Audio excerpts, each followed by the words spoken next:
మనం రోజు వాడే వాహనాలు, యంత్రాలు, ఫ్యాక్టరీలు ఇవన్నీ చక్రం చుట్టూనే తిరుగుతాయి. ఒకసారి ఆలోచించారా? చక్రం లేకపోతే మన జీవితం ఎలా ఉండేది?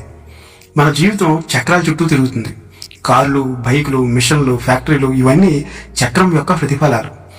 నేడు మనం మనిషి నాగరికతలో అత్యంత గొప్ప ఆవిష్కరణగా పిలువబడే చక్రం యొక్క చరిత్ర, దాని ఆవిష్కరణ, దీంతోపాటు చక్రం యొక్క విప్లవాత్మక ప్రభావాన్ని విశ్లేషిద్దాం. చక్రం సాధారణ వస్తువు కాదు. ఇది మానవ నాగరికతను ముందుకు నడిపించిన అద్భుతం. నేడు మనం ఆ చక్రం పుట్టుక నుంచి ఆధునిక యంత్రాల దాకా జరిగిన ప్రయాణాన్ని చూద్దాం. చరిత్రకారుల ప్రకారం సుమారు క్రీస్తు పూర్వం 3500 సంవత్సరాల ప్రాంతంలో మెసొపొటేమియా ప్రాంతంలో చక్రం తొలిసారిగా ఆవిష్కరించబడింది.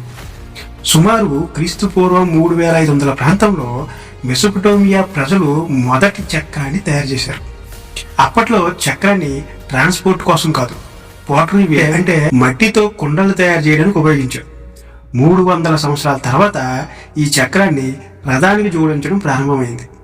3 శతాబ్దాల తర్వాత నిర్వచనం మారింది. చక్రం రథానికి అమర్చబడి సుదూర ప్రయాణ విప్లవానికి దారితీసింది. అప్పుడు మానవ జాతి ముందడుగు వేసింది.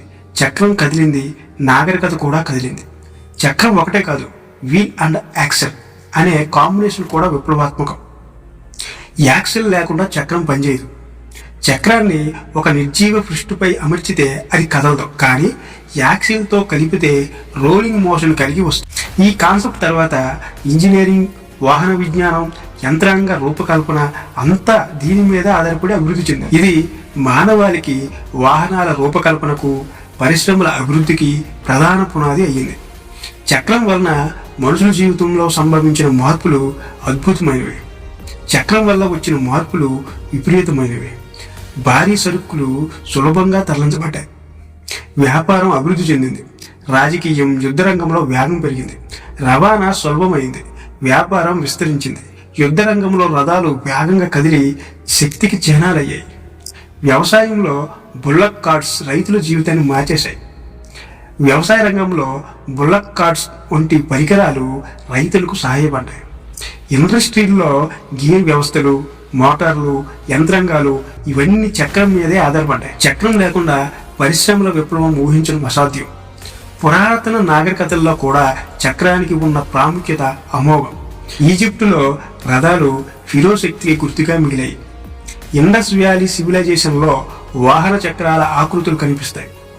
చైనా సైనిక రథాలు, రోటరీ యంత్రాలు ఇవన్నీ చక్రం ఆధారంగా రూపొందించబడ్డాయి. చక్రం నాగరికతల మార్గాన్ని మార్చిన ఒక ఇంజనీరింగ్ అద్భుతం. ఆధునిక కాలంలో చక్రం మన చుట్టూ ఎక్కడ చూసినా ఉంటుంది. కార్లు, బైకు, సైకిళ్ళు, రైళ్లు, విమానాలు, ల్యాండింగ్ గేర్లు అన్ని చోట్ల చక్రం కీలకంగా ఉంది. ఇంతేకాదు టర్బైన్లు, ఎలక్ట్రిక్ మోటార్లు, హార్డ్ డిస్కులు ఇవన్నీ చక్రం సూత్రంతోనే పనిచేస్తాయి. చక్రం మనిషికి నేర్పిన పెద్ద పాఠం ఒకటే, జీవితం అంటే ముందుకు సాగిపోవడం. చక్రం మనిషి శక్తిని యాంత్రిక శక్తిగా మార్చింది. అది మానవ తెలివితేటలకు, సృష్టి సామర్థ్యానికి ఒక సజీవ చిహ్నం. చక్రం లేకుండా మన నాగరికత ఒకే చోట నిలిచిపోయాయి. ఇది తెలివితేటలకు, సృష్టి శక్తికి ఒక శాశ్వత చిహ్నం. చక్రం లేకుంటే నేడు ప్రపంచం ఇదే స్థాయిలో ఉండేది కాదు. ప్రతిసారి మీరు ఒక వాహనం చూస్తే గుర్తుంచుకోండి, అది వేల సంవత్సరాల మానవ ప్రయాణానికి చిహ్నం. చక్రం మనిషి ఆవిష్కరణల తల్లి మాత్రమే కాదు, మనం నేర్చుకున్న మొదటి సైన్స్ పాఠం కూడా.